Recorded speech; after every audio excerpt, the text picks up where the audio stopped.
Good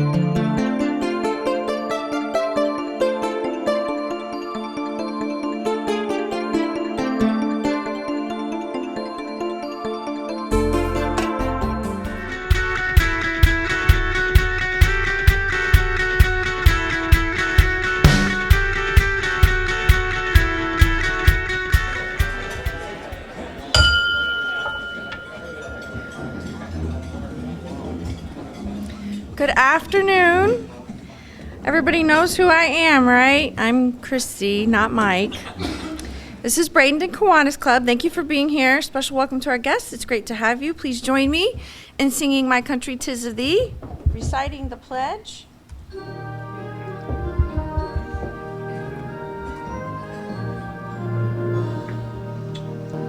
My country 'tis of thee, sweet land of liberty, of thee I sing. Land where my fathers died, land of the Pilgrim's pride, from every mountain side, let freedom ring. I pledge allegiance to the flag of the United States of America, and to the republic for which it stands, one nation, under God, indivisible, with liberty and justice for all. Ed Cleveland, if you would come to say the invocation, please. Let's take a moment and pray together. Father, we thank you for the opportunity we have to gather together as the Bradenton Kiwanis Club. The work that we do in the community is great. And Father, we thank you for the opportunity we have to work and help this community build and grow. We thank you for the gifts that we have today that will share with us more information about how we can build and make our community even better. Now, Father, we pray that you'll bless this meeting, those that are here and those who could not be here.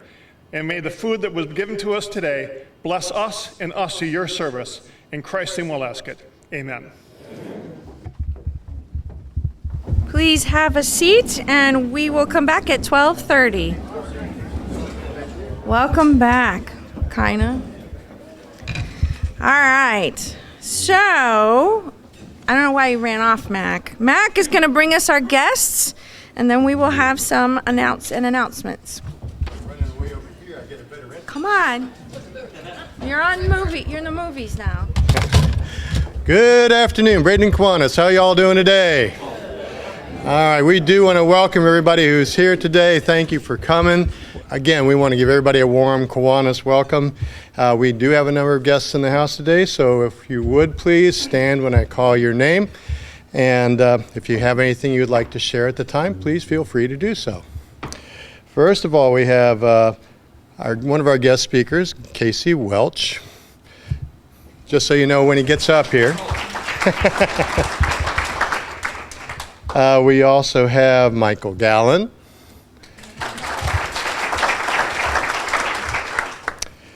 And a guest of Tom Sigwin's today is Max Stewart from the Bradenton EDC.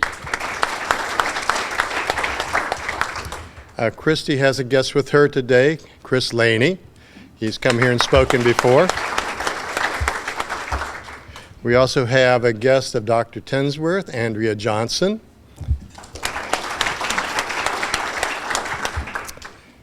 Mr. Eddie Beauchamp. And I believe one who's hopefully going to become a member soon is Lauren Rostovsky.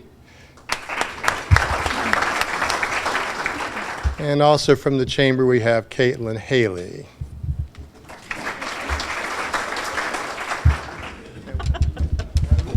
Oh, got it.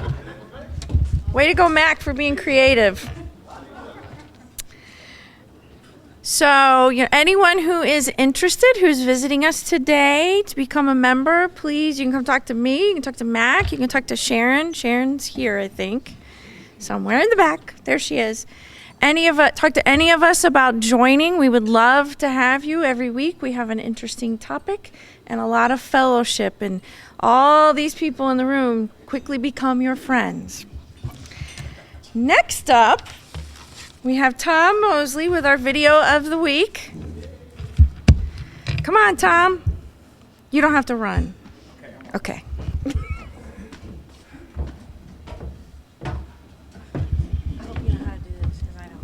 Hopefully I did, so I don't have to find out where he put it. Okay, let's see where he's put it. So in this generation, you just can't have a baby, you have to have a gender reveal party. And so, like for my daughter, they give the results to the baker, and then if it's a boy, they put in blueberries, and if it's a girl, they put in strawberries, or sometimes they put in a balloon either pink confetti or blue confetti. So this is kind of a gender reveal party gone wrong. So. Yeah. Oh, here we are. Oh, man, straight down. Oh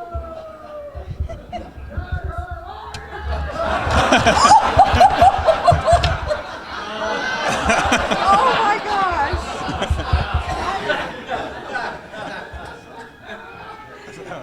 Nobody will figure it out, will they? So they'll just have to wait to the birth, just like the rest of us used to. So. That's hilarious. Thank you, Tom. So, Ed and his committee would like to thank all of those who have volunteered to set up for Veterans Day program, which is next week. They now have plenty of people. You have plenty, right? Yeah, so he's very grateful. We have Salvation Army bell ringing that is coming up for the holiday season. Please see Mac in the back if you would like to sign up. Then we also have Habitat for Humanity has their 25-year celebration on November 9th, featuring their first homeowner, which was a Kiwanis-sponsored home, and our very own Dick Gross, who was the Kiwanis president that year, will be there. We also have a Christmas party coming up, December 6th, the evening of the 6th. It'll be here in this room. Please make sure you save the date. We'll send out more information and sign up information for everyone who wants to come. And then we also have on November 20th at 6 p.m. an informational session for the Women of Kiwanis Giving Circle. So any of you who are members that are female, any of our members whose spouses want to come, and then also any of the gentlemen on our club that would like to join us, we are more than happy to have you there. Many of us ladies realize that we wouldn't be where we are today without most of you supporting us. We also have a youth services meeting directly after this meeting in this room. So, we don't have anyone for Member Moment today. If anyone would like to do the Member Moment, please let Mike know. Wherever he is, he'll get the email and he'll put you on the list. All right, so to our program today. Today's program, we have Michael Gallon and Casey Welch. Many of you know them. Michael is with the Chamber. He's been with the Chamber since 2015. His division has three major focuses: government affairs, small business, and tourism development. Today, he's here about government affairs with the advocacy piece of our Chamber. He also works with natural resources, downtown redevelopment, sustainable green initiative, transportation, infill development, and startups. The two county transportation group are all current committees. He's looking at me funny because I know one of those. I didn't know what it was either. Michael is born and raised in Bradenton, and Georgia Bulldogs? Really? Oh my gosh. I can't believe I had to say that. He has a political science degree from the University of Georgia and his Juris Doctorate from Nova Southeastern University. And he loves dogs games. He loves his family and traveling too. So I'll give you a pass, Mike. Casey Welch is also here. So I've had the pleasure of working with both these gentlemen with the Legislative Committee. Casey is the Assistant Vice President for External Affairs and Government Relations at the University of South Florida for Sarasota Manatee. And as a member of the University of South Florida System Office of Government Relations, he serves as the official liaison between USF Sarasota Manatee and the government entities. Under External Affairs, Casey leads the Institute for Public Policy and Leadership at USF, Sarasota, Manatee, as well as overseeing community engagement and economic development for activities for the institution. So I've known both of these gentlemen for a very long time. They're very knowledgeable and they know about the government affairs and the things that are going on. Anytime I come across a bill that's going to affect taxes, because we all know that's what I care about, I'll ask them what they think. So with no further ado, I would like to invite both of them up to the podium.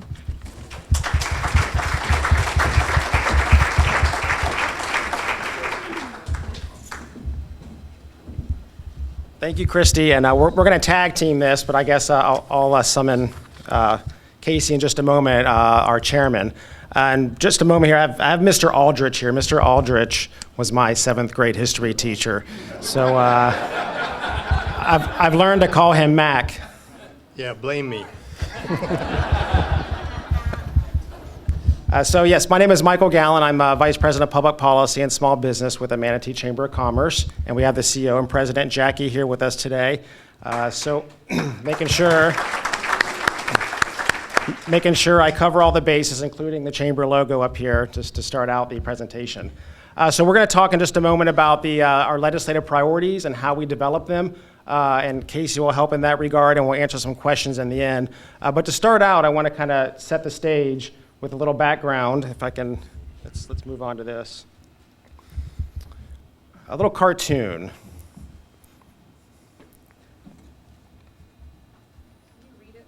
Yeah, so I put this cartoon up here to demonstrate the vast amount of issues that we deal with. So we got 2 strangers on a plane or a taxi, and one of them says, "Where are you from, stranger?" The other says, "Florida." The individual then goes on, "So tell us, what do you do in that famous feeding tube, Amber Alert, sexual predator, hurricane targeted, pregnant Chad, red tide soaked, manatee mad, bankruptcy friendly, urban sprawling, road clogged, red state of yours?" Well, I work for the Chamber of Commerce.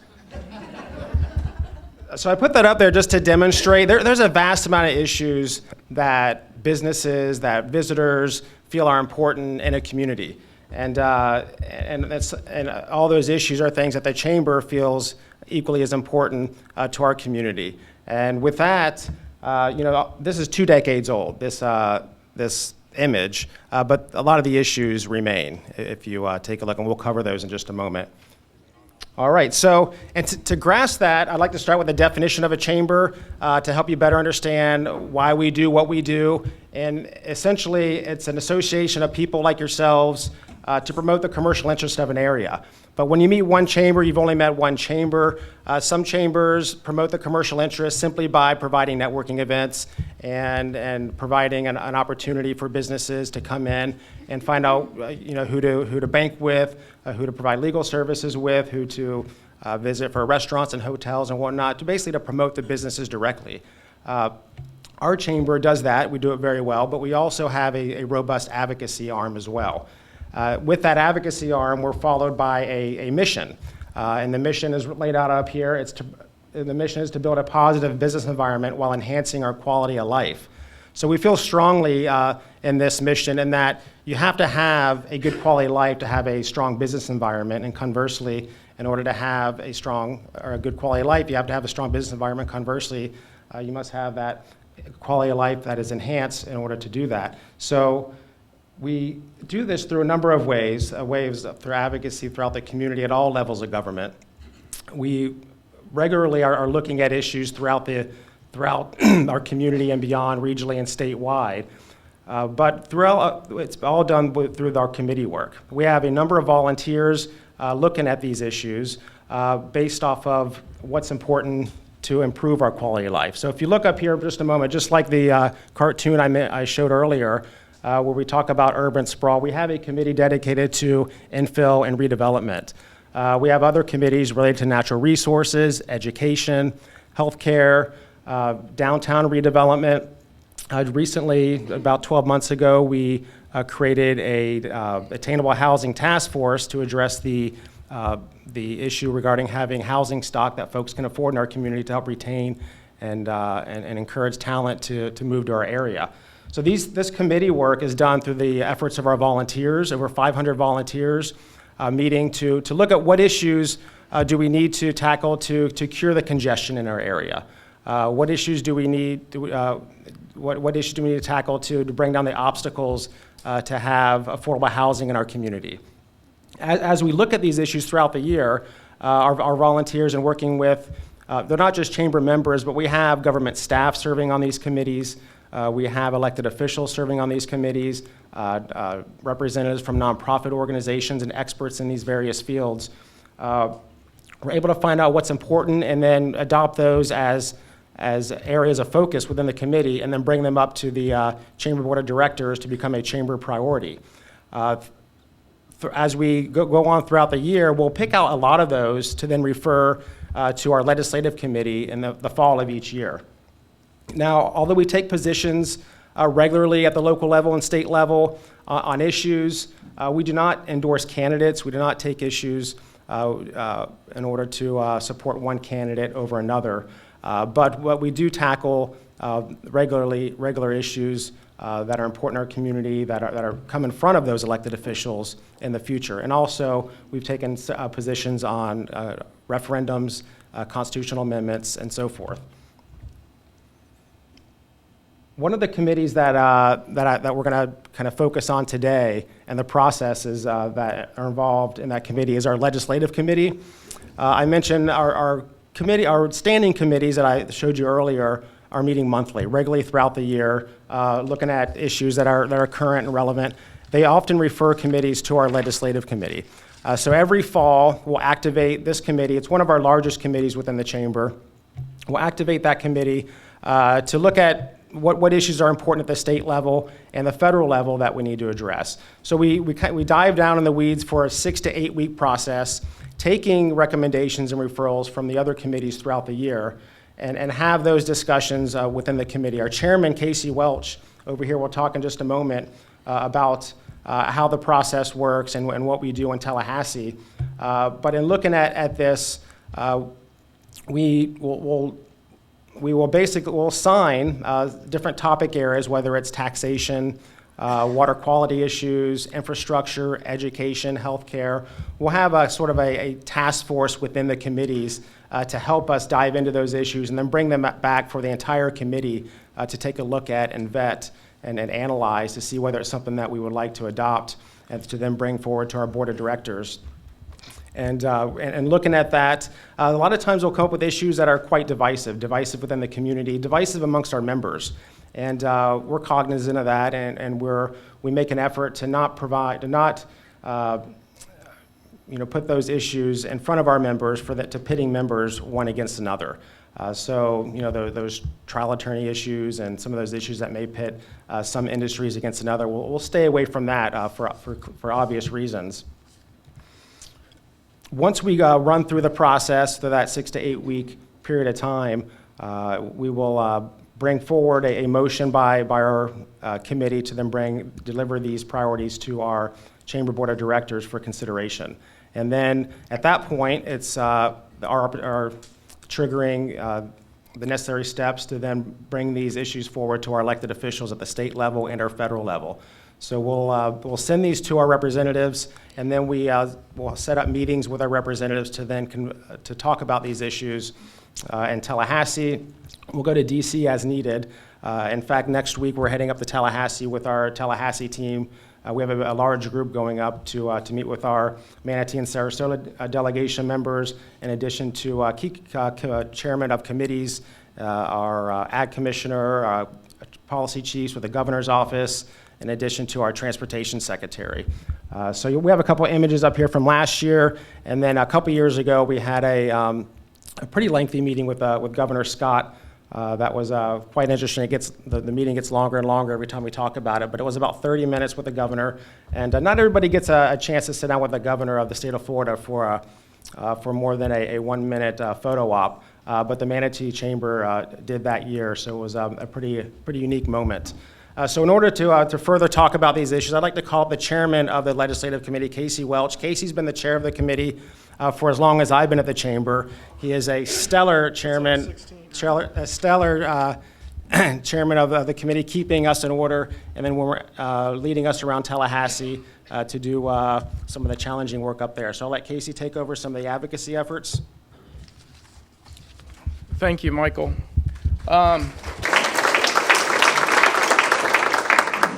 First, I want to thank and recognize my boss, Dr. Karen Holbrook, the Regional Chancellor, USF Sarasota Manatee. Thank you for allowing me to do this. You know, one thing Michael left out about that meeting with, two things you left out about that meeting with the governor. Number one is we had an internal bet of the committee that we were not meeting with the governor. We were sitting in the governor's waiting room for about 30 minutes prior to that meeting when we kept saying we're not meeting him. We're going to meet the lieutenant governor. We're going to meet the chief of staff.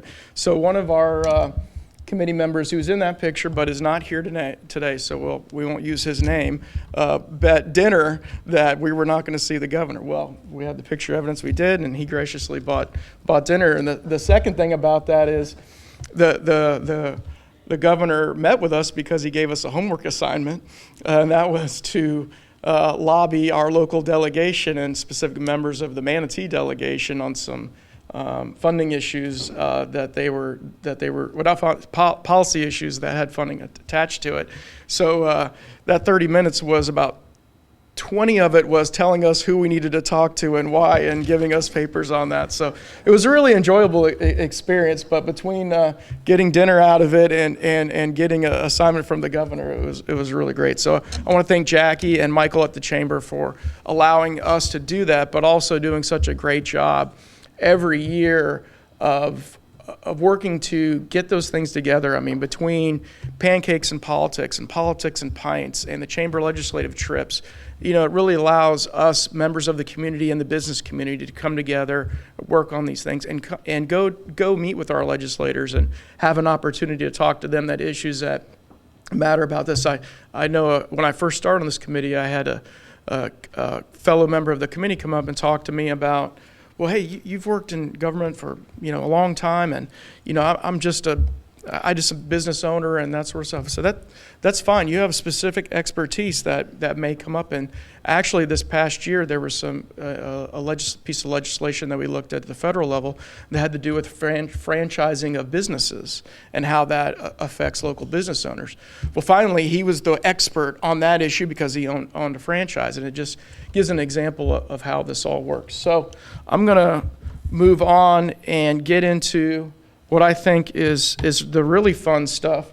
So I hope some of you can read this, because I talk about this, you know, what is being a lobbyist? What is the difference between advocacy and lobbying? A mentor of mine when I was working in Congress used to tell me that lobbyists are the people you hire to protect you from the people you elect. No offense to any elected officials in the room.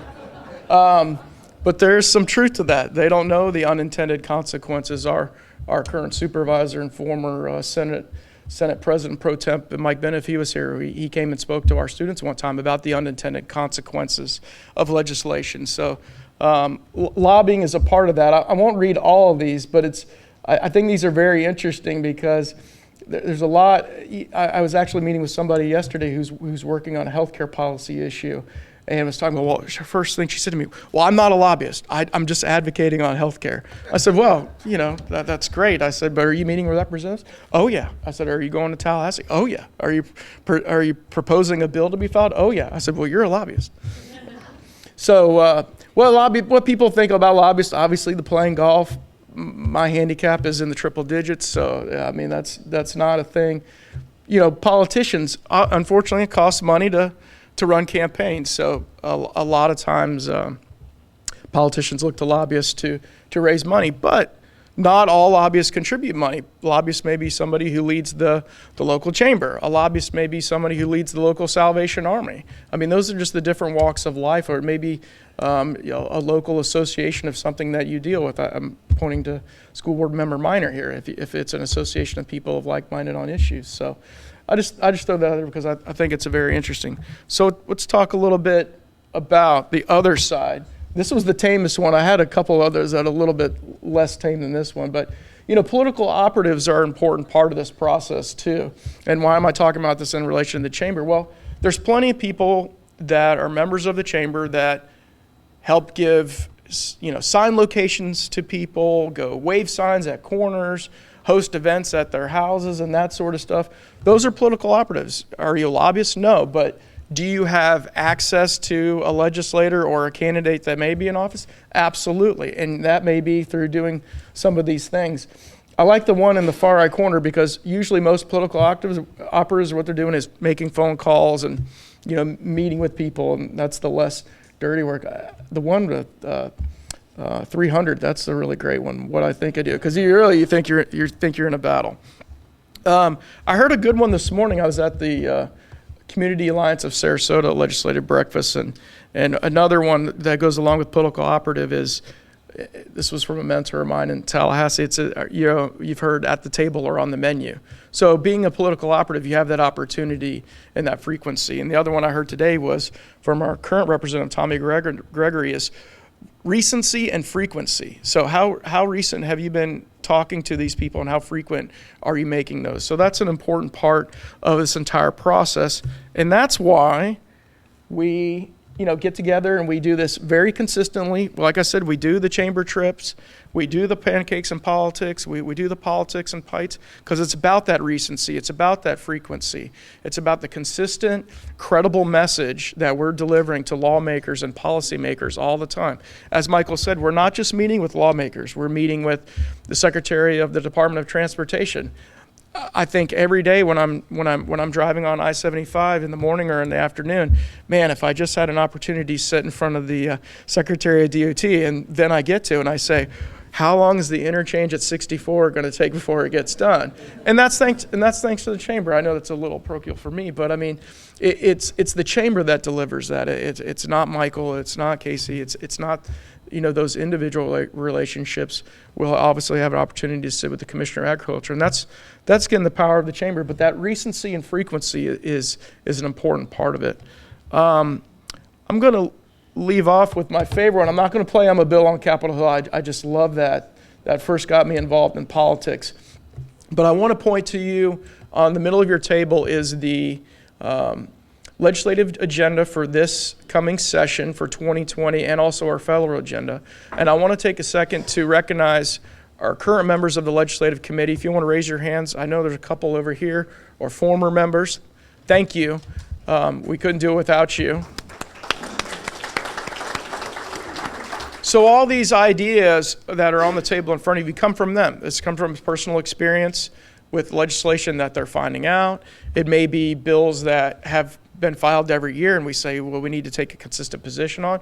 We also try to take, as Michael said, we don't try to pit business interest groups against the other one, but we try to take broad categories and say, well, if we're for water quality, well, if we're for water quality, then we can support 10 bills that specifically address water quality instead of having a whole list that say we support HB 10, HB 20, you go through that. And bill numbers change every year, policies change. So we try to stick to the policy issues. So I'll stop right there and see if there's any questions. I know there's a lot of you in the audience who are in elected office or may be aware of legislation that may not be on this agenda that you want to ask about. I'd be happy to answer any questions about that. Oh, thank you. Oh, yes. Can you explain the difference between legislative priorities and then policy priorities? That's a great question, Christy. Thank you. So legislative priorities are issues that we as a committee have given a value to that are very short-lived. So for funding, this really started with when we were supporting the Florida Department of Transportation funding for the Divergent Diamond at University Parkway and I-75. That was a very specific project. It had a very specific ask to move, I think, Michael, was it like $60 million within the FDOT budget to complete that in a timely manner? So it was a very, obviously it's done, so that comes off the list. So we do priorities in a way to show it's an actual funding request that's something that's short-lived. Policies are hopefully ones that are overarching that we would always support, efforts for improving water quality. Hopefully we would always support improving our education system, whether it's from pre-K through the university experience. So those are the difference between the two. Great question. Yes, Commissioner. Do you coordinate with other entities like the commission or like Lakewood Ranch Business Alliance when you go forward to set these priorities? That's a great question, Commissioner. Absolutely. Because the last thing a legislator wants to hear is different messages from from their own constituents. If you have one group coming in saying, our number one priority is the divergent diamond, and the other group our number one priority is the pier. Okay, those are two way opposite issues. Now, we can get into the silos on one is economic development, one is DOT. Let's put that away for a second. So we work very hard to coordinate not only amongst the business groups, but as you mentioned, Commissioner, the commission and other government entities, the cities, the MPO. We try to gather all that information so we can have, as I said before, a credible but also a consistent message between the entities. So, Michael and I really started working on that. I just remember the legislators just saying, thank you for shortening the list, because when we first started, it was 2 pages, 10-point font. Is that about right? And we've gotten to one side priorities, one side policy, and yay, 12-point font. So thank you, Commissioner. Any other questions? Yes. Do you ever advocate for the arts? Some major organizations in this community and our funding gets cut almost every year. I think that's a great point, and we have in the past. We've advocated for the cultural funding. That goes back to the issue is there a specific ask?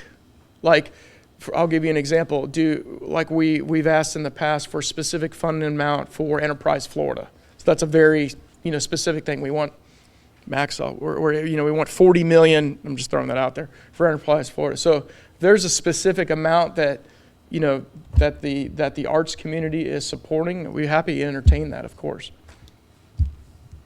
Do you want to add? Oh, of course. Just real quick to piggyback on Casey's comments with Commissioner Benak regarding coordination. There were a couple years ago when we were in Tallahassee meeting with the FDOT secretary. We did coordinate our visit with the secretary, and we both went in with the same message on different times and different dates.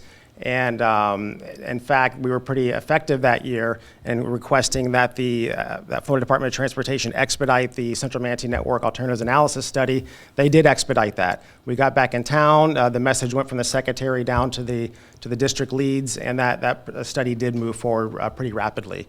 And just to cover a couple items that are on our list, transportation is key in Tallahassee when we're up there, so we will be advocating a couple items related to that. We're advocating for a third lane on the Barrier Island bridges so that we have that opportunity for emergency vehicles or potentially buses to move across the bridge. Clearly, you need lanes on both sides if we implement busing for that third lane. Also advocating for continuing to expedite the Palmetto-Bradenton connector study that's moving forward to relieve congestion here locally in our downtown corridors. And a few other highlights that I'm sure we'll be talking about next week is water quality again, as Casey mentioned. We'll be continuing to advocate for lowering the business rent tax. Every year we chip away at it, and we're going in the right direction. We're still going down, we're lowering that, but You want to talk about how we paired that with the this year we paired, the issue with reducing the business rent tax is a huge hole to fill in their budget for the state. So this year we paired a plank on that relates to filling that void with internet sales tax revenue. So hopefully they will be able to lower the business rent tax at a greater rate and then fill that hole with those internet sales tax revenue. A couple other highlights, continuing to advocate for Enterprise Florida and Visit Florida, funding for Visit Florida. Visit Florida is expected to sunset next year, so we're hoping they can continue that for another 8 years. And Casey, do you want to talk about some of the education issues that I know we've... go ahead, okay, so I'll speak in Casey's turn. We have a couple, but we're always talking budget when we get to education. So this year we have clearly highlighting our workforce programming at MTC, but also a couple important projects at USF USF South Florida or USF Sarasota Manatee, the academic STEM facility, in addition to State College of Florida's Parish Center Phase 1. They're intending to build a campus in Parish near the high school, and we thought that was important to add to our agenda this year. And continuing on with expansion of VPK programming, school readiness has been a highlight or something that we feel is very important over the years and continue. It's across the community. I don't think there isn't one organization that doesn't support that, but we feel like there's some momentum this year that will continue to push that in addition to housing in our community. So that's something that every year we're talking about the Sadowski Act, encouraging our lawmakers to use those funds how they're supposed to be used for housing programming, and to not use those funds for other purposes, those trust fund dollars for our local housing programming. Those are some of our highlights for this year. You have the full agenda in front of you, and as we move next year, as Casey mentioned, we keep these issues broad enough so that we can be nimble when we're in Tallahassee as bills come forward, so that we can pivot and advocate and push those particular bills as they move forward. So you'll find as you read these that they may be, they're intentionally broad for the purpose that we can look into looking at those certain bills that come across our lawmakers' desks. Casey, anything else? Thank you. Anything else? All right, round of applause, ladies and gentlemen. No, I'm not going to beat you with a ruler. So on behalf of Bradenton Kiwanis, I want to give you both a golden rule and thank you for your advocacy on behalf of business and all of us. Thank you. Thank you very much.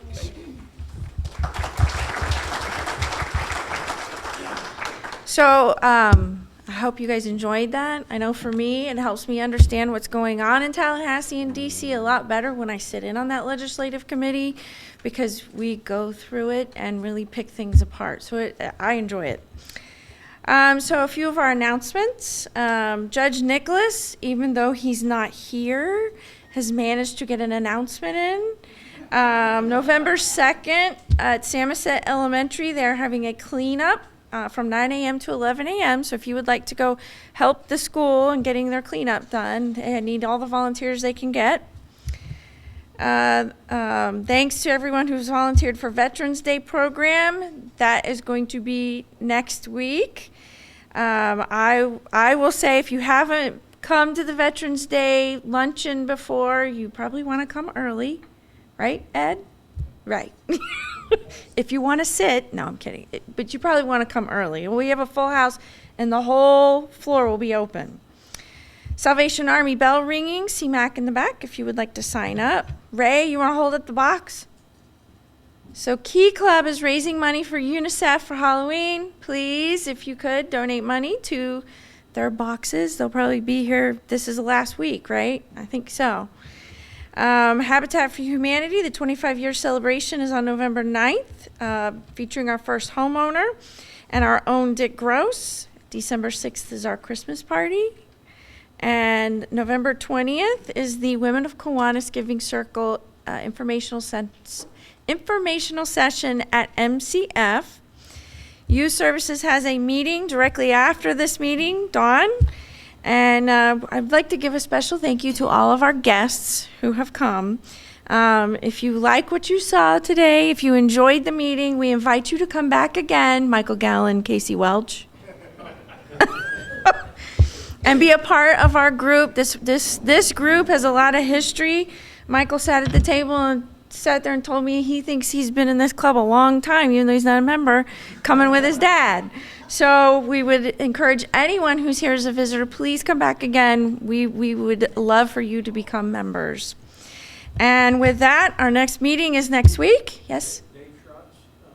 Yes, Dave Schrott's Celebration of Life is this Saturday here from 2 to 4, 2 o'clock. So anyone and everyone who would like to come and be a part of that, it's in our newsletter.